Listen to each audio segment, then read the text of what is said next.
नमस्कार, मैं उपेंद्र यादव। आप देख रहे हैं वी न्यूज यूट्यूब चैनल। आज की बड़ी खबर।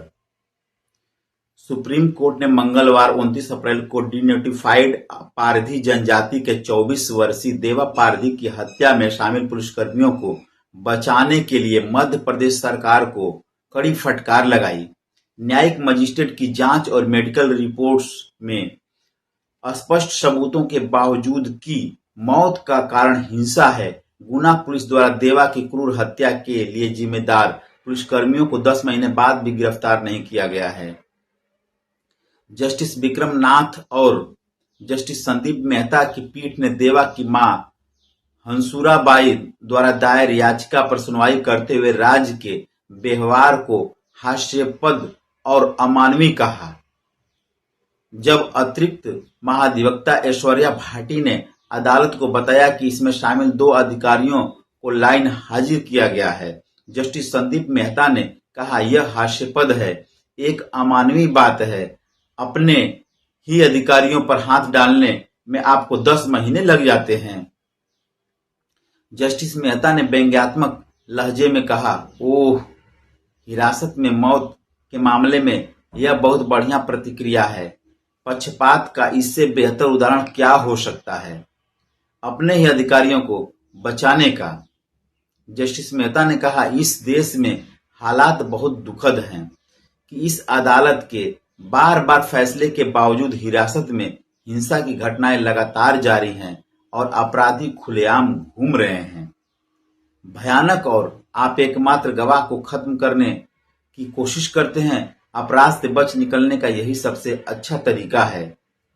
जुलाई साल 2023 को देवा की अपनी बचपन की दोस्त निकिता से शादी करनी थी, लेकिन शादी से पहले की रस्मों के दौरान उसे घर से उठा लिया गया। जब देवा के चाचा गंगाराम ने बीच बचाव करने की कोशिश की तो उन्हें भी हिरासत में ले लिया गया और पास की झागर पुलिस चौकी ले जाया गया। बाद में देवा की पुलिस हिरासत में हत्या कर दी गई, जबकि गंगाराम ही इस अपराध का एकमात्र गवाह था। पिछले साल गुना की यात्रा के बाद द वायर ने इस घटना की रिपोर्ट की थी। देवा की मौत और हिरासत में गंगाराम की लगातार यातना के अलावा पुलिस पर 6 साल के बच्चे की पिटाई और देवा की शादी में शामिल एक महिला मेहमान के साथ बलात्कार करने का आरोप है। देवा और गंगाराम को कुछ समय के लिए झांगर पुलिस चौकी में रखा गया, जिसमें 3 चौकियां झांगर, मयाना और उठियाई के अधिकारी शामिल थे। दोनों को लगभग 40 किलोमीटर दूर मयाना पुलिस चौकी में स्थानांतरित करने से पहले बुरी तरह पीटा गया। परिवार का आरोप है कि पुलिस उन्हें चालू पुलिस चौकी के बजाय एक छोड़े गए और काम में न आ रही पुलिस चौकी में ले गई। मयाना पुलिस चौकी में देवा और गंगाराम को बांधकर छत से लटका दिया गया। उनके चेहरे काले पड़ गए थे, ढक दिए गए और बेरहमी से पीटा गया। पुलिस ने कथित तौर पर उनके चेहरे पर गर्म पानी फेंका और मारपीट जारी रखी। गंगाराम की पत्नी शालिनी ने द वायर को बताया था कि उनके मल द्वार में लोहे की छड़ें डाली गई और उन पर एक तरल पदार्थ डाला गया जिससे पेट्रोल होने का संदेह है। ये सभी आरोप सुप्रीम कोर्ट में दायर याचिका का हिस्सा है। घटना के बाद इस रिपोर्टर ने पुलिस उपाधीक्षक युवराज सिंह चौहान से मुलाकात की, जिन्हें अपनी अधीनस्थ अधिकारियों के खिलाफ आरोपों की जांच करने का काम सौंपा गया था। चौहान ने पारधी समुदाय के खिलाफ खुलेआम पक्षपात व्यक्त किया, बार बार उन्हें आपराधिक जनजाति कहा। उन्होंने दावा किया कि पुलिस ने शुरू में देवा और गंगाराम को एक फर्जी मुठभेड़ में मारने की योजना बनाई थी, लेकिन अत्याचार कानून की जटिलताओं के कारण उनकी आरक्षित जाति की स्थिति के कारण हिचकिचाहट हुई। यह बातचीत ऑडियो रिकॉर्ड भी की गई थी।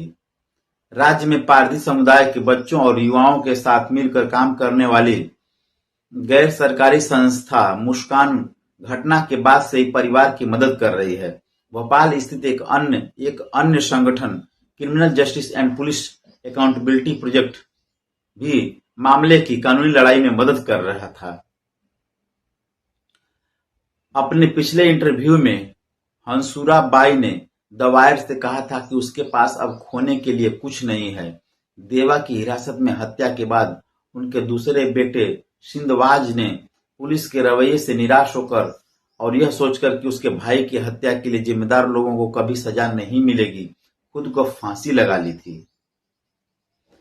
हंसुरा बाई ने द वायर से कहा था कि मेरे परिवार के सभी पुरुष सदस्य, उनके पति को भी कई साल पहले पुलिस ने क्रूरता से मारा था, मर चुके हैं। अब मैं समुदाय के अन्य बच्चों के लिए लड़ाई जारी रखना चाहती हूँ। गंगाराम को पिछले साल जुलाई में देवा के साथ हिरासत में लिया गया था। उस पर कई मामले दर्ज किए गए। पारधी समुदाय के खिलाफ यह एक बहुत ही आम प्रथा है, जहां एक बार उन्हें गिरफ्तार कर लिया जाता है तो उन पर कई मामले दर्ज कर दिए जाते हैं, जिससे उनकी रिहाई लगभग असंभव हो जाती है। जब भी अदालतें गंगाराम को जमानत देती हैं, पुलिस उसे किसी दूसरे मामले में हिरासत में ले लेती है। हंसुरा बाई के वकील पायोशी राय ने हिरासत में हुई मौत के मामले में राज्य सरकार की निष्क्रियता को उजागर किया और सुप्रीम कोर्ट में गंगाराम के लिए जमानत की मांग की। राय ने तर्क दिया, गंगाराम को प्रताड़ित किया जा रहा है और देवा की हत्या का एकमात्र गवाह होने के कारण उसे लंबे समय तक जेल में रहना पड़ सकता है। हालांकि अदालत ने कहा वह हिरासत में सुरक्षित है, वह बाहर आ सकता है और एक लारी से कुचला जा सकता है, जिसे दुर्घटना कहा जाएगा। आप एकमात्र गवाह खो देंगे। उन्होंने आगे कहा कि देश में ऐसी घटनाएं असामान्य नहीं है। राय ने हिरासत में यातना और जेल अधीक्षक से बार बार अनुरोध के बावजूद पर्याप्त चिकित्सा उपचार न मिलने के कारण गंगाराम की गंभीर स्वास्थ्य स्थिति पर जोर दिया। अदालत का यह अवलोकन कि गवाहों की अक्सर हत्या कर दी जाती है और बाद में उनकी हत्या को दुर्घटना करार दे दिया जाता है, व्यापक व्यवस्थागत संडास की गंभीर सिक्योरिटी के, जिसके बारे में न्यायपालिका भी जानती है। पुलिस हिरासत में हत्याएं आम बात हैं। इस तरह संदिग्ध परिस्थितियों में गवाहों की मौत भी आम बात है। सर्वोच्च न्यायालय ने 29 अप्रैल को जेल अधिकारियों को गंगाराम के लिए उचित चिकित्सा उपचार सुनिश्चित करने का निर्देश दिया था। देवा की हिरासत में हत्या और गंगाराम पर की गई क्रूरता दोनों को घटनाओं के तुरंत बाद मजिस्ट्रेट नितेंद्र सिंह तोमर द्वारा की गई न्यायिक मजिस्ट्रेट जांच में विस्तार से दर्ज किया गया है। दंड प्रक्रिया संहिता की धारा 176(1)(a) के तहत निर्धारित प्रक्रिया के अनुसार न्यायिक मजिस्ट्रेट जांच शुरू की गई थी। तोमर ने गंगाराम के बयान के साथ साथ देवा की मां हंसुरा बाई और शादी के दिन घर में मौजूद अन्य सदस्यों के बयान को भी सावधानीपूर्वक दर्ज किया था। पोस्टमार्टम रिपोर्ट से भी यह पता चलता है कि देवा की मौत उसकी शरीर पर लगी चोटों के कारण हुई थी, जबकि पुलिस ने दिल का दौरा पड़ने से मौत का दावा किया था। शीर्ष अदालत ने इस मामले में राज्य को बार बार फटकार लगाई। पिछली सुनवाई में इसी पीठ ने सवाल किया था कि क्या राज्य पारधी समुदाय की दुर्दशा से अवगत है, जो भारत के ऐसे अपराधी समूहों में से एक है जो सबसे अधिक झूठे आरोपों और अत्याचारों का सामना कर रहा है।